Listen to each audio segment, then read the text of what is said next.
Саид Сайджонов приехал в Россию из Таджикистана. В эти дни 30-летний мужчина содержится в спецучреждении временного содержания для иностранцев в Сургуте. Попал он сюда 1,5 месяца назад. Его обвинили в многократном нарушении административного кодекса России.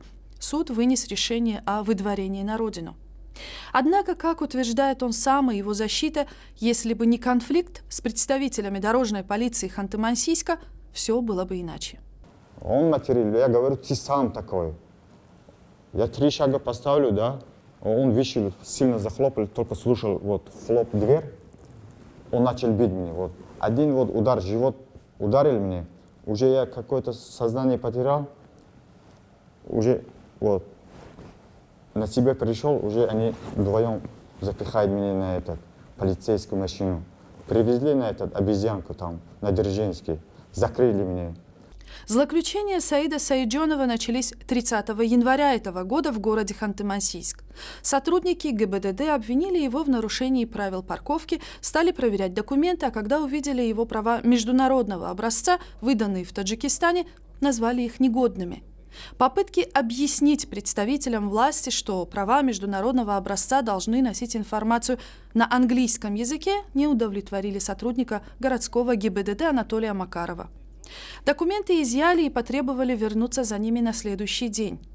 Но и завтра документы так и не вернули, а днем позже Макаров с напарником Евгением Нарушевым, остановив Сайджонова и задав риторический вопрос о предъявлении документов, избили его. Пока Нарушев избивал, Макаров составлял протокол. Журналисты общественного телевидения Югры, ведущие собственное расследование по этому делу, подчеркивают, что избиение происходило под камерами уличного видеонаблюдения, и запись находится в распоряжении следствия. Бардак в работе с личным составом в Югре уже даже не притча. Стражи правопорядка действительно избивают людей, некоторых до смерти. В документах расследования, начатого Следственным комитетом, в качестве подозреваемого значится лишь имя лейтенанта полиции Нарушева, который, как говорит следствие, совершил действия, выходящие за пределы полномочий, выразившиеся в нанесении не менее 2 ударов руками и не менее 2 ударов ногами. Избитого Сайджонова в критическом состоянии доставили в дежурную часть и закрыли в изоляторе. Несколько раз за ночь к нему вызывали скорую, которая не нашла ничего серьезного, и лишь на 4-й раз, через 10 часов, 1 февраля, приехавшая скорая забрала Сайджонова, промучившегося от боли, рвоты, озноба и температуры, в городскую больницу. Операция продолжалась 7 часов. Диагноз – разрыв кишечника. Весь март месяц Сайджонов находился в больнице. Юристы, изучившие дело Сайджонова, нашли как минимум 5 фактов нарушения закона в отношении гражданина Таджикистана. Наши попытки вызвать на разговор сотрудников ГИБДД результатов не дали. Следственный комитет на вопросы журналистов не отвечает. В свободной России, которую мы строим, демократической России, полицейские не должны безнаказанно избивать людей. Ни таджиков, ни русских, ни других национальностей, ни приезжих, ни граждан России. Все должны вести себя предельно корректно, не нарушая права человека. Начальник полиции Ханты-Мансийского автономного округа после выхода телевизионного расследования журналистов общественного телевидения Югры потребовал опубликовать опровержение, в котором указал, что лейтенант Нарушев, избивавший Сайджонова, уволен. Однако позже выяснилось, что Нарушев не уволен, а отстранен от должности.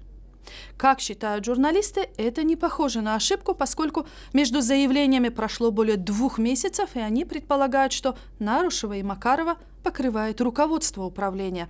Оба сотрудника на самом деле находятся на своих местах. Макаров вообще не фигурирует в этом деле.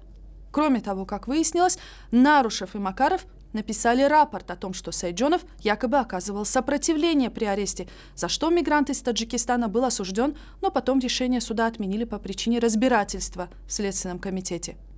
По документам видно, что уголовное дело в отношении Нарушева было заведено раньше, чем было заявлено о сопротивлении Сайджонова сотрудникам УМВД. Михаил Кокарев, один из авторов этого журналистского расследования, считает, что рапорты и документы о сопротивлении составлены задним числом. А потом под давление попали и правозащитники, решившие защитить Сайджонова. В частности, в офисе юриста Эдуарда Аванесова провели обыск. Дальше больше. Сайджонова обвинили в повторных административных нарушениях и закрыли в изоляторе ФМС в Сургуте без права на доступ к медицинскому обслуживанию.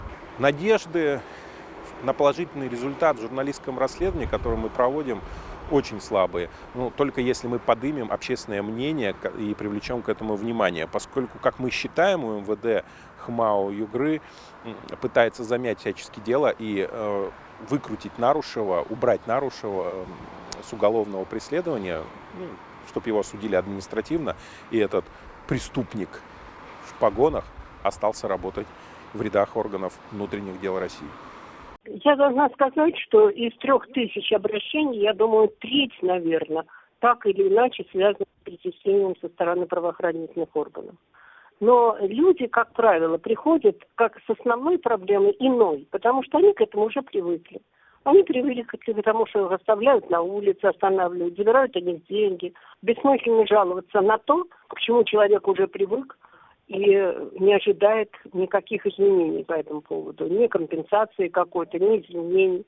При содействии журналистов общественного телевидения Югры Саиджонов на днях был обеспечен адвокатами, которые пытаются сделать все, чтобы хотя бы на время следствия добиться освобождения Саиджонова. Ему необходимо пройти второй этап операции. На данный момент он почти 1,5 месяца содержится в закрытом помещении с трубкой в животе.